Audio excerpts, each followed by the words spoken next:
earlier we adjust their mind to this new technology, the better for all of them.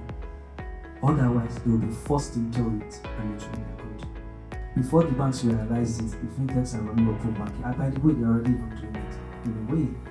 It's just that we are not accepting it as the way, but it's already happening. The AI will help you pinpoint all the geographies because it's there. DeepSeek is there. OpenAI has their own APIs you can plug into. The thing is, when we focus on doing the heavy lifting, our mindsets will remain like that. But what people don't understand is that AI was created to do the heavy lifting so that we can focus on the better, the purposeful things. They try to hack our systems every day.